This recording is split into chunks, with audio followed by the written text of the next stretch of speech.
Welcome aboard, everybody. Dr. Peter Glidden here, your steadfast advocate for health. It's the 13th day of February 2014, 2/13/14.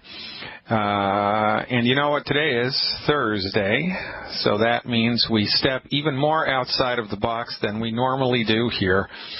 And we talk about that stuff, that aspect of life which lends quality and complexity to life, and which I'm going to argue is the very basis for life itself. All things having to do not with the physical, but with the metaphysical.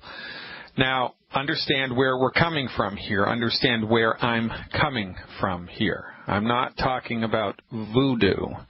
I'm not talking about psychic phenomena, at least not in today's program. I'm talking about that very stuff of life which is intimately connected with life, but which science does not have a clue about. If you've ever told anybody that you love them, you believe in metaphysics. If you believe in God, you believe in metaphysics. Holistic medicine in every aspect, every single holistic medical discipline anywhere in the world, I don't care if it's acupuncture or Ayurveda or naturopathy or homeopathy or whatever, has as its fundamental core belief the notion that the human body is endowed with a vital force. Well, where does the vital force come from? The vital force comes from the presence of your spirit in the body, or whatever you want to call it, the spirit, the soul, whatever it was that will persist after the body dies. Whatever it was that some believe existed before the body was born, that, in fact, is what's running the show. Every holistic medical discipline in the world believes this. And when you think about it, there are billions of automatic biochemical processes which are happening in your body right now completely outside of your control. Well, if it's just a biochemical soup, as the MDs tell us that it is, as the reductionistically trained scientists tell us that it is, then why don't the processes continue after the body dies? It's the same biochemistry. Why don't those processes continue? Because Elvis has left the building, that's why. The human body is endowed with a God-given intelligence. Now, the yogis of India, the practicing yogis of India, have said for centuries that there is a force, there is a particle in the physical world, which is smaller than the atom. They refer to it as prana. And according to them, according to their philosophy, and by the way, one of the things I love about the yogis of India is that they are extremely pragmatic. They have philosophies which guide their disciplines, but ultimately their goal is to have direct personal experience of the unknown, direct personal experience of the metaphysical realms, direct personal experience of God, direct personal experience of spirit. Now, this is not a religious program.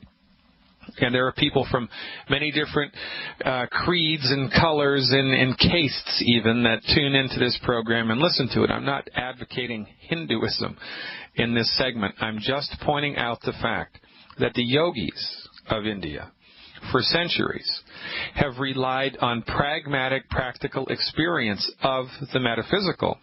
And according to them, according to the people who have their fingers on that pulse, they argue that there exists in the world a subatomic particle, which is intelligence itself. Prana is an intelligent energy, and it exists in the physical world. Now, if they're correct, then, this is something that goes beyond, again, religion, right? Because we can all agree that we all have a physical body. We can all agree that we have teeth and bones and livers and pancreases and kidneys and eyes and noses. Now, the fact that we all have those things doesn't mean we're all going to believe in the same God, right? Now, if prana exists, you can still be a really good born-again Christian. You can still be a really good Mormon. You can still be a really good Hindu. You can still be a really good Buddhist or whatever. It's a physical particle which is unseen, undiscovered. And according to the yogis, it directs every single solitary thing that happens in the body. Now, I've been a student of yoga for many years. And I'm going to tell you a little exercise now that I was taught about, 30 years ago, that will facilitate the perception of prana. Will facilitate the perception of prana. Well, how can we see a subatomic particle? I'm not sure how we can see it, but I've seen it. So here's what you want to do. You want to go into nature somewhere. And if you're not in nature, go out to nature. And I want you to stare at the distance, or stare at a mountaintop, or stare at the treetops. And as you're focusing your gaze in the distance, I want you to let your focus go soft. I want you to kind of just let the focus go soft. Try to see in your field of vision everything that's between you and the mountain. You just don't really focus on everything. You just let your vision go soft and then wait and see if you see anything. Prana appears as tiny pinpoints of light, infinitely tiny pinpoints of light that move with great speed across your visual field and in millions of directions all at once. Some particles of prana are bigger than others, some are dark, but most of them are sparkly twinkles of light which move with alarmingly rapid speed. And you can see them when you let your vision go soft and you're in a natural environment and you're focusing and just relaxing and breathing. It takes concentration. And we know that the stuff that we're seeing is not little floaters inside the eye, as many people argue that it is, because when you move your eye, the floaters move, right? If you have floaters in your eyes, if you move your eyes up, the floaters move up, and then they start to come down because they're in an aqueous solution, right?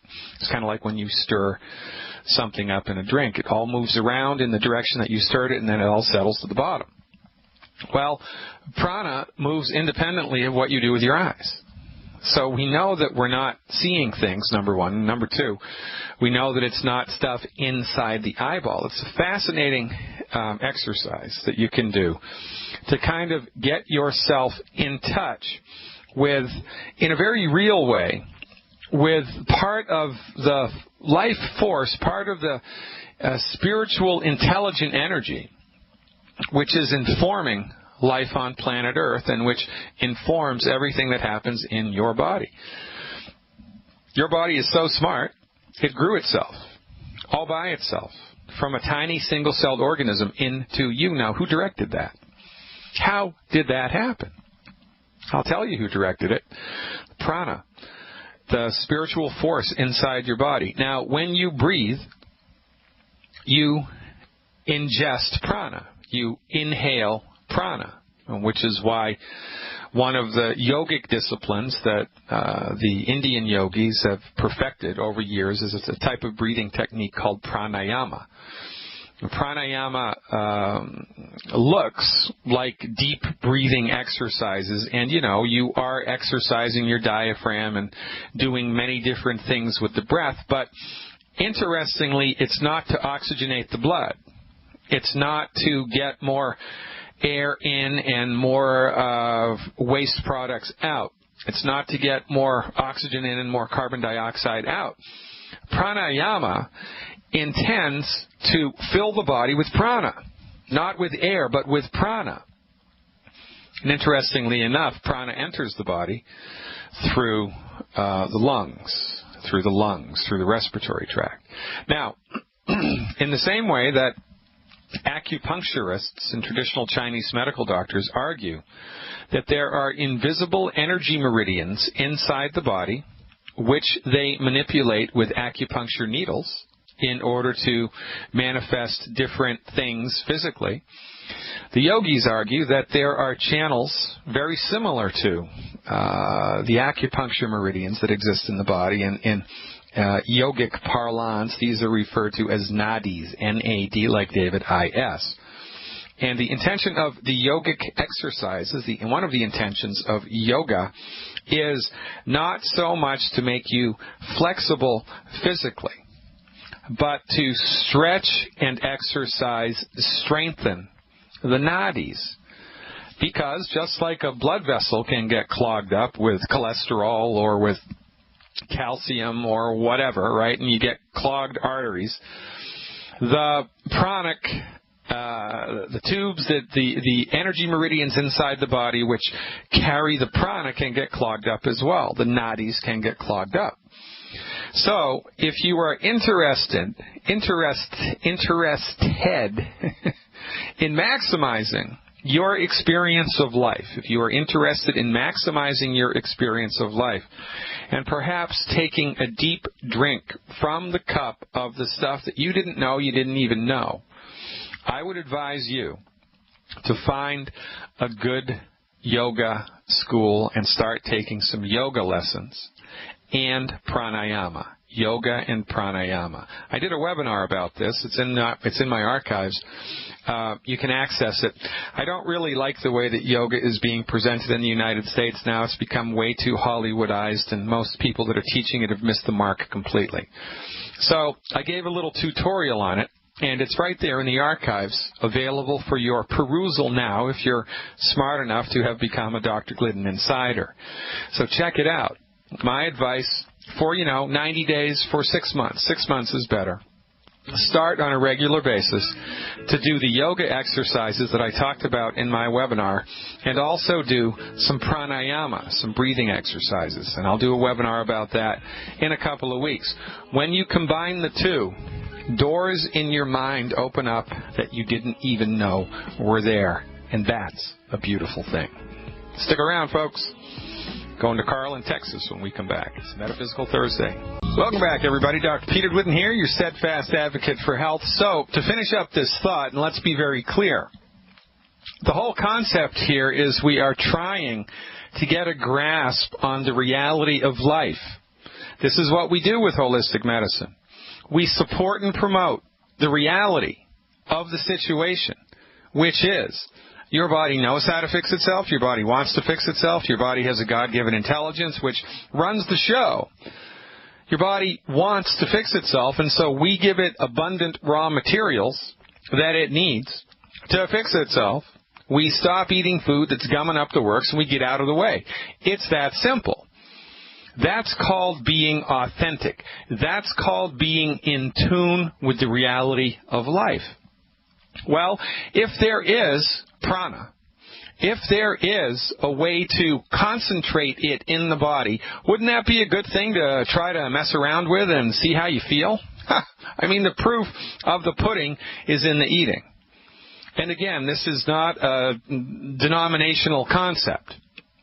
I mean, for goodness sake, the Catholic Pope 4 years ago, 4 or 5 years ago, I think it was 4, in his encyclical, which is, the annual papal, it's the thoughts of life, the universe, and everything. The Catholic Pope encouraged Roman Catholics all around the world to try yoga. Because it has nothing to do with religion. And it has everything to do, like medical nutrition, like holistic medical thought, like acupuncture, like homeopathy, with getting leverage on the reality of life. Getting leverage on the reality of life. And, that beats a poke in the eye with a sharp stick. Now, interestingly enough, and I say it all the time, but I'm going to keep saying it because it's important that we understand it. Perspective is everything. The reason that the MDs have failed us, the reason that the MD therapeutics consistently don't work, is because they are not consistent with the reality of life. They go against the grain of life because the MDs do not believe that the body has the ability to fix itself. So all of their therapeutics are designed to overpower and control the innate workings of the human body. The goal of the medical doctor is not to heal anything. The goal of the MD is to orchestrate a hostile takeover of the metabolism of your body with drugs or surgery. That's the goal. Why? Because they've thrown the baby out with the bathwater. They don't think that the body can, in fact, fix itself. They think that consciousness is a function of biochemistry. They think that love does not exist in the world, really, that it's just a bunch of biochemical reactions. That's what they believe. And that's why their therapeutics fail. Because their therapeutics are inconsistent with the reality of the situation. And the reality of the situation is that your body has a God-given ability to fix itself. Your body knows how to fix itself. Your body wants to fix itself. Yada, yada, yada, yada, yada. That's the way that it is.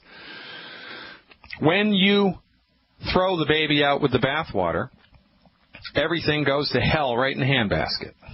So while the MDs drive the bus of medicine, obesity skyrockets, Alzheimer's skyrockets, autism skyrockets, heart disease unchanged, arthritis skyrocketing.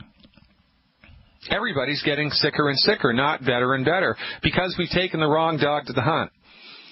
Now remember, sometimes it's appropriate to institute a hostile takeover of the biochemistry of the body. Thank God for Novocaine.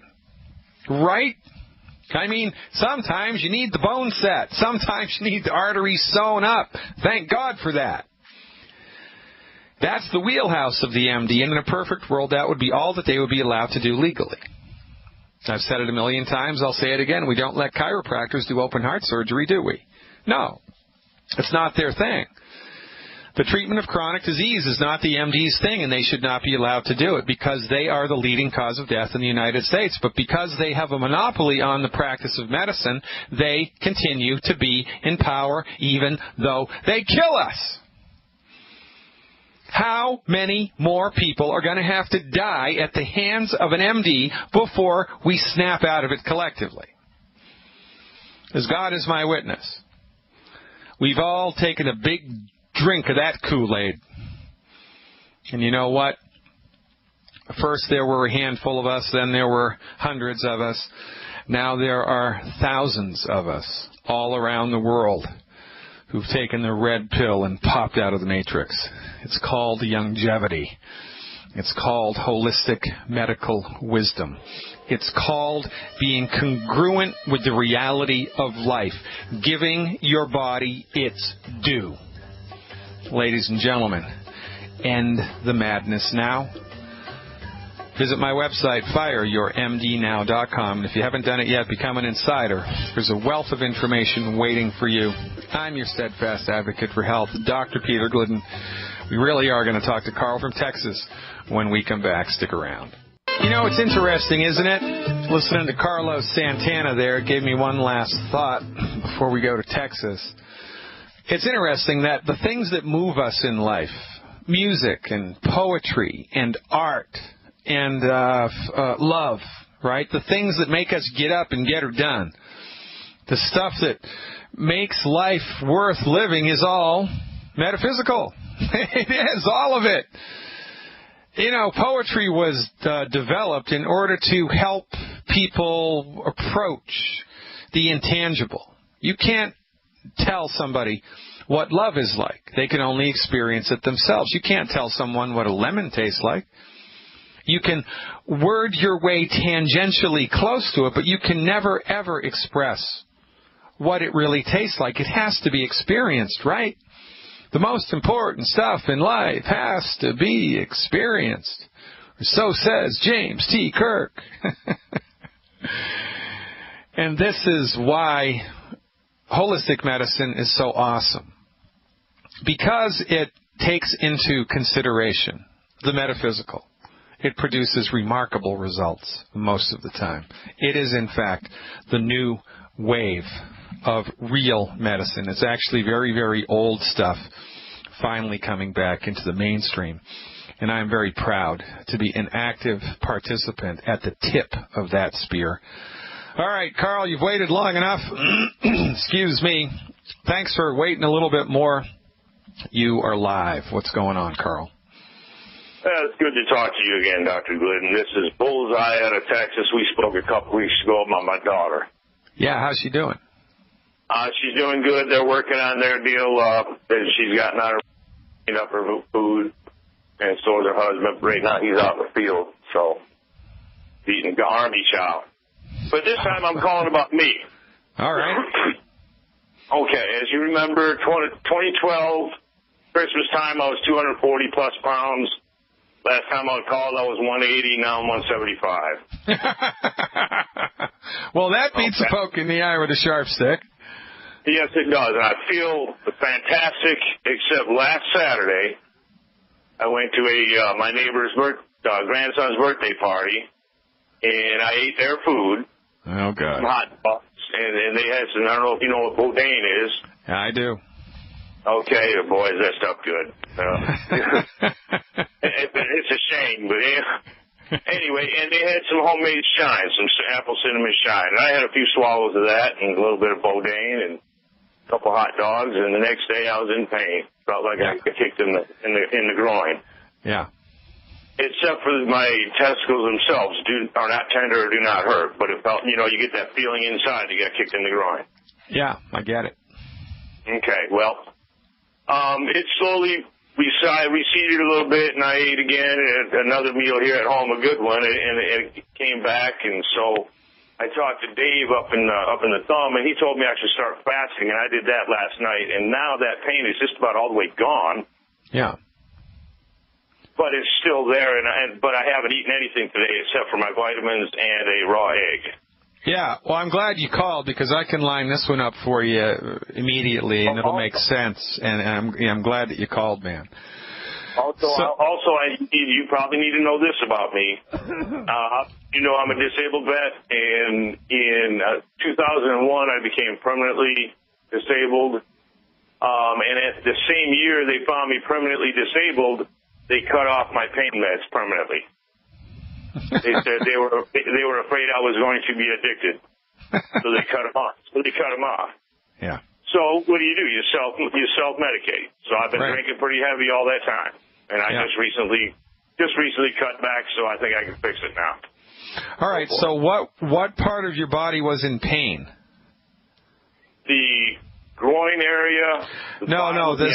So when you were disabled, right, taking pain meds? Oh, that is my back. That's my back and my neck are really bad. But I've learned how to deal with that. But this other stuff now, my liver's a problem. I could feel that burning sensation there sometime, and this groin thing is really bad. Yeah, okay. So the groin thing is, now there wasn't any trauma. You didn't get hammered on the shine and, fall off of a motorcycle and forgot, right? Did that happen? Anything like that? No, sir, not even. All right, so there was no physical trauma. All right, very good. So a couple things to talk about here. Number one, there's a process in physiology called habituation, and that's a peculiar thing where you get desensitized to a constant negative stimulus. You get desensitized to it. It's kind of like when I was in college, everybody smoked, and you could smoke in bars. They didn't have that prohibition yet. I was never a smoker, but, we'd go and watch the hockey game, right, for 3 hours on a Saturday or whatever, and everybody around us is smoking. Right. So you're in the bar for 3 hours. You're surrounded by smoke. You don't smell it anymore. And then, you go outside to get something from your car. You're outside for 10 minutes. You walk back in. And as soon as you open the door, oh, my God, is it smoky in here? So when people consistently from birth eat all of the wrong foods, they habituate to the net negative response. Their body becomes desensitized to the pain of the food, desensitized to it. You don't feel it anymore. Just like people tell me that are smokers, the first month that they were smoking, they hated it. It was horrible. It made them sick, but, they just kept doing it because of peer pressure or whatever, and then all of a sudden they wake up one day and they're not sick anymore. Well, the same thing happens with food. So when you go your entire life eating all the wrong stuff because you don't know any better, your body gets desensitized to the net negative effects. They're still happening, but you're not feeling them. So you finally catch a clue. You get on board the good longevity ship, you clean your diet up, you give your body the raw materials it needs to fix itself, and so guess what happens? The body starts to fix itself, and all of a sudden you slowly become desensitized, or you become sensitive again to you become desensitized to your desensitivity. You become sensitive again to bad crap, bad food. So it happened to me when I was in Paris.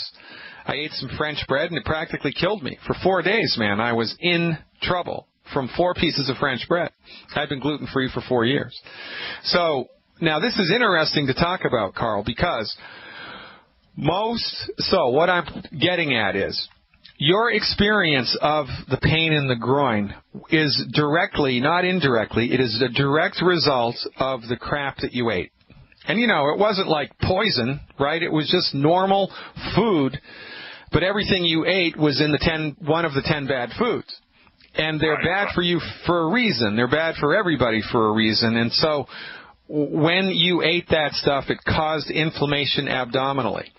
And there's a peculiar thing that happens in the abdomen. There's just a million nerves down there. And there's a funny thing called referred abdominal pain, which is why it's so difficult often to correctly diagnose abdominal stuff based solely on where the pain is present, right? So, for instance, you can have appendicitis. And classical appendicitis symptoms are pain in the right lower quadrant of your abdomen. The right lower quadrant of your abdomen. Between your belly button and your right hip bone, there's pain, and it's right there. But sometimes, if your anatomy is just so, and the part of your appendix that's in trouble is in just the right spot, you can have pain in the left kidney from appendicitis. You can have pain in your left hip from appendicitis. You can have pain in your right lung from appendicitis. It's called referred pain, and it's weird because there's all kinds of nerves that are going everywhere down there. And so when you eat something that messes up your gut, and now for the first time in your life you're sensitive to that again, it's going to cause a problem somewhere.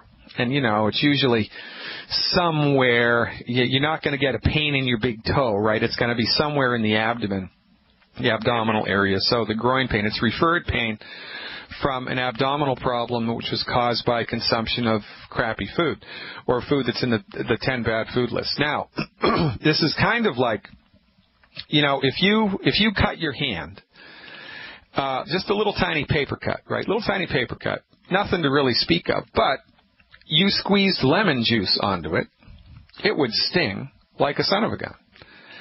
And the next day, before the cut healed, if you squeeze lemon juice on it again, it would sting like a son of a gun.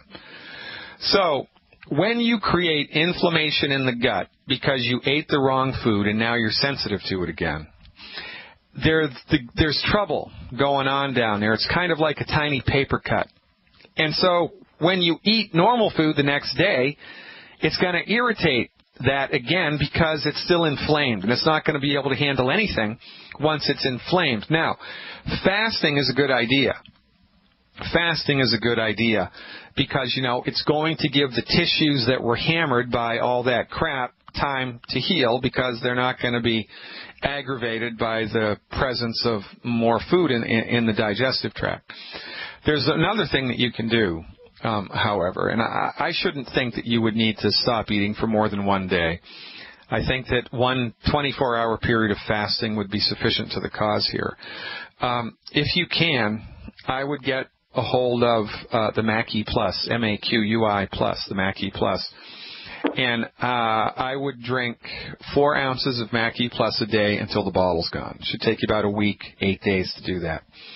4 ounces of the Mackey Plus a day between meals until the bottle's gone. Because the Mackey Plus has in it aloe vera, which is very, very, very, very, very, very soothing to intestinal mucosa, especially if it's been inflamed.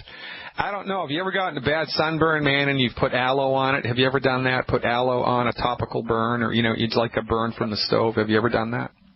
Yes, we grow aloe. I'm looking at some in my living room right now. Oh, well, there you go. Well, it does the same thing internally as it does externally.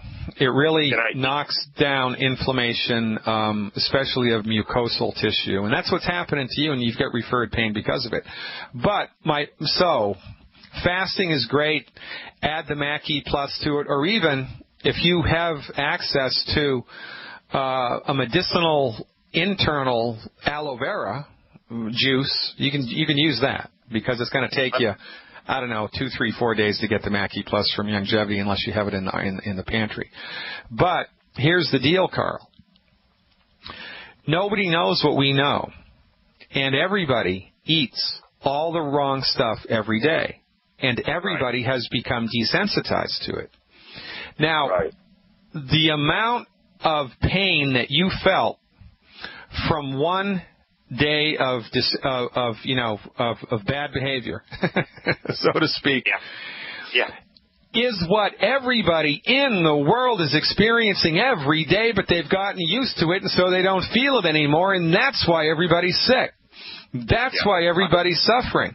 That's why everybody's in the weeds, and that's why everybody needs us. So I believe it's 100%, because I've become desensitized to the pain in my back, so I know you're right. Yeah, the same thing happens. Now, the pain in the back should go the way of the dodo bird over time with extra calcium, the glucogel, and selenium, and the anti-inflammatory diet. So you're in good hands, man. Get some aloe inside your body. Mackie Plus is a good way to do it. I would stop the fast after 24 hours. And just understand, let this be a lesson to you, man. We say they're 10 bad foods for a reason, but, you got to live, and I understand because the same thing happened to me. I think you're going to feel much better in 48 hours, Carl. Keep up the good work. Pretty interesting stuff, isn't it? Now, if Carl were to bring those symptoms to an MD, what would they have done? They would have done, $3,000 in the States. I'll tell you what they would have done. If it was past the 15th of the month, they would have done $4,000 worth of testing. It would have shown nothing. And then they would have said, well, you have, inflammatory, you have, what's the word? Come on, it's coming to me. It'll come to me in a minute. You have localized inflammation in the abdominal area. Well, thank you very much. And then they'd give him some type of pain medication, or maybe not, because he's on the no pain medication list right now. I don't know who dreamed up that list. For goodness sake, there's 2 places you can die for your country, on the battlefield and at the VA. For goodness sakes. Let's finish up the first hour with Alicia in Florida. I think she's got a question about cataracts. Hey, Alicia, thanks for the phone call. You are live. Hi, Dr. Glidden. How are you? Yeah, I'm good, Alicia. What's happening? Good. My first question is this one. Last year I was diagnosed with the beginning signs of cataracts, and then I got a negative report that you never get healed, but I don't believe that. I also have a rare case of extreme astigmatism, and it got worse because of pressure from college, and so I haven't returned. I also have floaters. I'd like to know, what can I do to heal all this? Well, floaters, from our point of view, are a combination of dehydration and oxidative damage. So you're consuming foods unwittingly, like, Carl did last weekend, which are creating inflammation and oxidative damage to the body. So you need to stop doing that. You need to clean up your diet, eliminate the 10 bad foods. You can get that list for free on my website, right? FireYourMDNow.com. Sign up for my newsletter. It's free, and when you do that, you get a list of the 10 bad foods. So you got to clean up your diet, stop eating food that's aggravating the eyes. Number 2, drink more water. Does anybody know how much water a human being should drink every day? No, we don't know, but you need to drink more water, so just drink more water. Number 3, you need to take nutritional supplements which support the circulation in and around your eyes and which support overall eye health, because that's just a good idea when you're dealing with multiple eye issues, right? Yes. Now, I've had patients tell me, and I've had people on this radio show and in my chat room call me and tell me that they did this, that, or the other thing and their cataracts went away. And I have no reason to not believe them. I've never seen it happen in one of my patients. I've had colleagues that have produced it. I've never seen it myself, but I'm sure that it can happen. So, again, the body's ability to heal itself always amazes me. And every single time I think there's no possible way, man, you're going to be able to bounce back from that. Somebody does. And it's amazing. Now, we don't profess to have, the magic cure-all bullet. We don't even treat disease here. Well, what we do is give the body a fighting chance with science-based, clinically verified medical nutrition. You need the nutrients anyway, because everything's connected in your body, you know, your eyes and your ears and your nose and your mouth, and everything's connected. So you need to take nutrients anyway. Everybody does. The same way we need to take a shower every day. You need to take the nutrients every day. And into the bargain, it's not a bad idea for you to take extra eye nutrients. So what's your current body weight, Alicia? I'm a little underweight. My nurse said I'm 120. I'm 5'6", and I'm 55. Okay. I have energy. Yeah, I'm 120, but I don't like to be 120. I like to get back to 130. I'm not sure what the ideal weight's supposed to be anyway at this age and height. Well, if you feel like you're underweight, then, you know, you need to gain weight, and that's better than any textbook definition, right? Yeah, well, it is. You got to just lean on what your body's telling you. If you feel like you need to gain weight, then probably that will happen spontaneously when you clean your diet up. So you have to stop eating the 10 bad foods. Now, here's what I want you to take for 90 days. 1 anti-aging healthy start pack. 1 anti-aging healthy start pack. 3 bottles of selenium. 3 bottles of selenium. And 2 bottles of Immortalium. Isn't that a great name? Immortalium. 2 bottles of Immortalium, 3 bottles of selenium, and 1 anti-aging healthy start pack. Eliminate the 10 bad foods. Keep your fingers crossed. And give us a call back in about 8 weeks with a report. And remember, this isn't an eye treatment. It's an Alicia from Florida medical nutrition program. So when you get on board with it, pay attention to everything across the board and see how it makes you feel. Thanks for the phone call, Alicia. We're out of time. Ladies and gentlemen, hour 2 coming up. I'm Dr. Peter Glidden, and this is Fire Your MD Now.